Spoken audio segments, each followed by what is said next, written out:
All right, let's talk about overthinking. You know that feeling, right? It's like your brain is a hamster on a wheel. It feels like you're going somewhere, but you end up exhausted and in the exact same spot. It's a super common habit, but here's the good news. It's one we can totally break. So in this explainer, we're going to dig into why our brains get stuck in these loops and, most importantly, how to finally hop off that treadmill for good. Okay, let's just kick things off with a scenario that, wow, I think we can all relate to. This quote from therapist Emma McAdam just nails it. Your boss sends you that email. Hey, can we meet in 2 days? No reason given. And boom, your heart just drops, right? You feel sick. And for the next 48 hours, you're not really living. You're just trapped in this mental movie of a million horrible possibilities, all spun from one single vague sentence. So, what are we actually talking about when we say overthinking? Because it's not just, deep thinking or being a careful planner. The real key, the thing that makes it different, is that last little bit right there. Without moving toward a solution, you're just spinning your wheels in the mud. You're stuck in this loop of worry, either replaying something from the past over and over or prepping for some future disaster that, let's be honest, probably isn't even going to happen. All right, so here's our game plan. First up, we're going to look at the overthinking loop, why it's so darn hard to stop. Then we'll get into the huge difference between actual problem solving and just getting paralyzed by your thoughts. After that, we'll build your in-the-moment toolkit for when you're spiraling. And finally, we'll talk about some long-term strategies for actually rewiring your brain. Okay, let's dive into part one, the overthinking loop. We're going to look at the engine behind this whole habit. Why does it feel so automatic, so impossible to escape? Well, it's because our brains get trapped in this really powerful, self-feeding loop. So, it all starts with that little spark of anxiety, right? It could be a worry about something in the future, some vague what if, or maybe you're stewing over a mistake you made. Whatever it is, that initial spike of anxiety, that's the fuel that gets the whole engine started. So when that anxiety hits, your brain kicks in and tries to be helpful.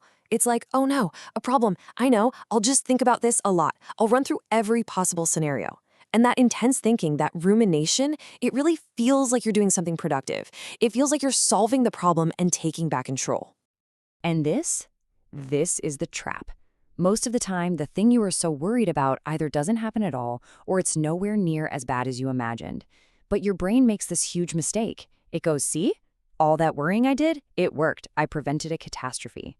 So instead of feeling relief, what actually happens is you reinforce the anxiety. You've just taught your brain that worrying super hard is what keeps you safe. And boom, you're primed and ready for the next loop. Wow, this metaphor from Dr. Scott Eilers is just perfect. He says when you're overthinking, you're basically being a helicopter parent to yourself. Think about that. You're constantly hovering, micromanaging, acting like you have zero ability to just solve problems as they come up. You're literally eroding your own self-trust. And ironically, telling your brain you can't handle things, well, that just makes you even more anxious in the long run. Okay, on to our next section. So if overthinking feels so much like problem solving, how in the world are you supposed to tell the difference? This is such a crucial distinction because learning to spot which mode you're in, that's the very first step toward being able to choose a better path. So let's break this down head to head using a framework from Dr. Tracy Marks.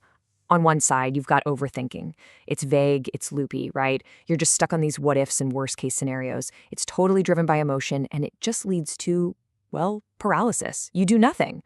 Now, on the other side, you have real problem solving. That's specific, it's structured, it's all about the goal, and it always leads to taking action. And hey, if you need a little more motivation to make that shift from one column to the other, get a load of this. Research shows that a whopping 90%, 90, of the things we worry about are hypothetical. They never actually happen. Just let that sink in. The vast majority of the time and energy you spend overthinking is literally about nothing. It's completely optional stress. All right, enough about the problem. Let's get into the solutions. What can you actually do in the moment, right when you feel that thought spiral starting to grab you? That's what this section is all about, your in-the-moment toolkit. These are quick pattern interrupters. First up, something physical, box breathing. This is so simple, but really effective. By controlling your breath, you're basically sending a direct message to your nervous system that says, hey, we're safe, calm down. It's easy. You just inhale for a count of 4, hold your breath for 4, exhale for 4, and then hold again for 4. Just do that a few times. It can really break the physical tension that's feeding that mental spiral. Okay, another awesome tool is the 5, 4, 3, 2, 1 grounding exercise. See, overthinking traps you completely inside your own head. This technique yanks you right back out into the real world by using your senses. You just look around and name 5 things you can see, then feel 4 things you can touch, listen for 3 things you can hear, sniff out 2 things you can smell, and finally notice 1 thing you can taste. It's such a powerful way to get out of your mind and back into your body. Here are a few more quick interrupts you can try. First, you can name it. Instead of being in the thought, you just say to yourself, I'm having the thought that. This creates a little bit of space. Or try a skillful distraction. Seriously, watch a funny cat video or call a friend.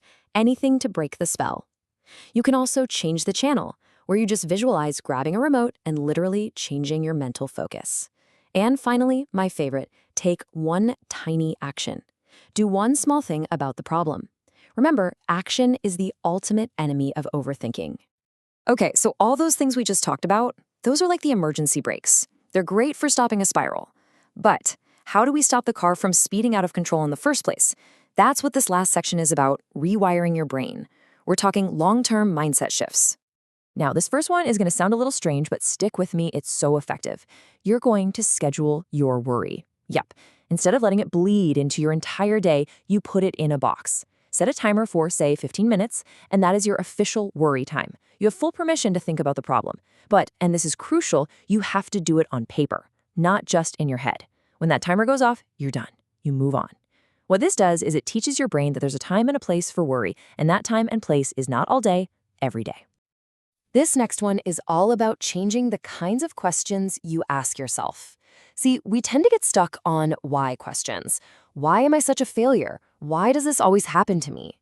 Those questions just lead you down a rabbit hole of rumination.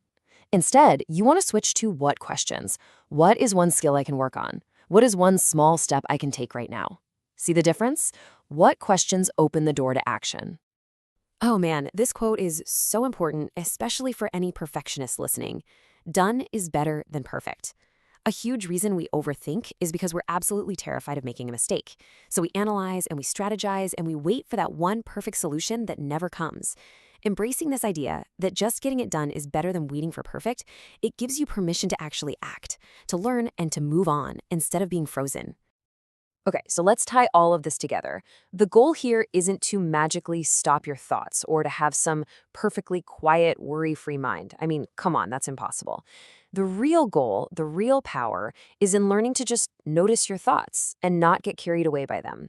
It's about being the one who chooses which thoughts get your attention and directing your energy toward the things you can actually control. And that brings us to one final question for you. Don't try to fix everything all at once. Just think about this. What is 1 single thought, one of those looping what-if scenarios, that you are willing to let go of just for today? That's it. That's where it all starts.